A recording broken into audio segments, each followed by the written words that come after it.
No, not yet. Oh, you're not old. Well, I'll tell you, the porter actually kind of has a history similar to that. So this is the Brewmaster. Brewmaster, yes. Just give me a second here. Sure. Just getting ready to run the wort off into our barrel here. So today I'm making a brown ale, so it's going to go into this guy right over here. Okay. I'm just waiting for this to get down to a nice cool temperature, and it's almost there. Oh, so there's something in the tin Right over now there? the beer, it's actually called Wort, which is the precursor to beer, is sitting up here in the cooling ship there. Because they didn't have refrigeration, they put it into this vessel here, and the whole principle behind it, taking a boiling hot liquid and you're spreading it really thin and letting it cool naturally. But this is when brewers ran into a lot of problems because it's exposed to the air. There's always a possibility of wild yeast which occur naturally that can contaminate your beer. Not necessarily a bad thing. Sometimes you get good results with wild yeast. More times than not, you'll get off flavors from wild yeast there. So I try to cool this down as quickly as possible. One of the historical inaccuracies that we do here, we actually brew in the summertime. This have never been done in the 19th century. Brewing would have been done end of September up to about March when it was really, really cold out. Heat being your #1 enemy. Second of all, a small village brewer like this would have been a farmer. He would have been tending to his crops in the summertime there. Once everything was harvested end of September, then he would have a lot more time to be brewing. Okay.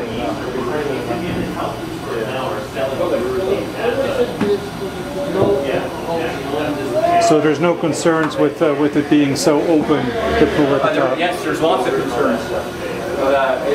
Beer getting infected there. And brewers did make a lot of infected beer in the 19th century, but they had a different mentality there. I mean, nowadays we throw everything out there. One of the stories behind the porter, not sure if you're aware of this, but originally in the 1700s, porter was called a 3 threads, and it was a blend of 3 different types of beer. A very old sour beer that was not very good drinking on its own there. They would blend that with a very young beer, much like the brown ale that I have, and then they blend it again with a strong beer, something 7-8%, to help mask some of the flavors of the off beer. Because it had stale, old beer in there that nobody wanted, they probably sold it at a reduced cost. And they found that these porters there, you guys know what a porter is? A guy that carries your luggage on the trains and on the ships. They're working class gentlemen. They didn't make a whole lot of money. So they are very fond of this beer called the 3 threads. So the bartenders back then said, you know what, let's just call this beer a porter after the guys that are buying it. And that style has stuck around to this very day. Difference between a porter and a stout, the fact stouts have a little bit more roasted barley in there. So when the brewmaster held it up to the light, he thought it was a porter, but he could not see through it. It was pitch black. And he made a comment and he said, this is a stout porter. Stout means big and bold, right? And originally a stout was called a stout porter, but they soon dropped the porter part and just called it a stout. And of course, companies like Guinness have made it world famous to this day. So how does it work with it being... You'll see in about 2 minutes, the wort, I'll open up this valve in the front of the cooling ship, and the wort runs down this trough into the funnel, into the appropriate barrel. Okay. So Guinness is stout? Guinness is a stout, yes. Yeah. That's not bad. Go for it. What kind of beer do you drink? So this is a brown ale here. So basically everything that you got on the top there, it's ready to go in the keg? This is wort. So,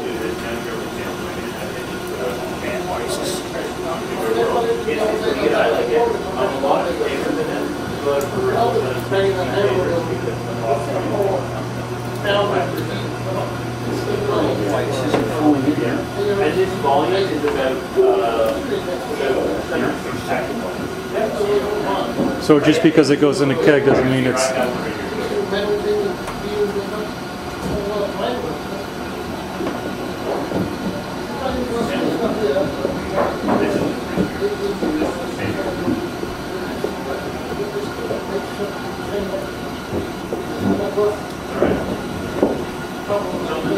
seems to be clogged for some reason here. I have to keep this off. So if you want to bring the bottle back, some folks that run beer and we'll start teaching the How about that? It's not as bad as that yet. There we go. Always check, always Oh, check. that's working now.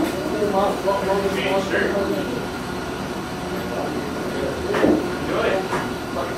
Yeah, so you need to approximately warm up for temperature. So you put all the ingredients in the keg and just let it sit and... Well, it has to be made first. Okay. Now it's going into the keg.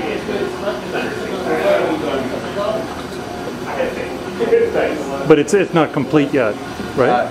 Brewers make wort, and then yeast actually makes the beer. So I've done as far as I can.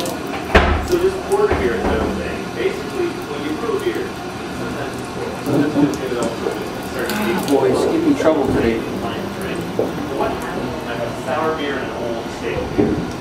It's not running through. Nobody wants to break it, but it's still good. So what you do is you brew out with very dark malt, very close to barley. Now I can hear I see the going down. Bad flavors. The it. It's levels, just slow being. the levels dropping in the funnel. No, well, you brew one thing, then at the end of brewing the darker one, you mix it all together, basically.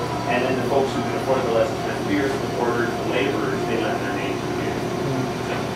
And instead of basically some of the Irish took the English recipe for porters, I'm not quite sure. they just around and had sip it, like, holy Just shit, have to that's malt that upwards and small enough for all. And again, it's used to be a porter. What do we got here? And then eventually they draw a porter.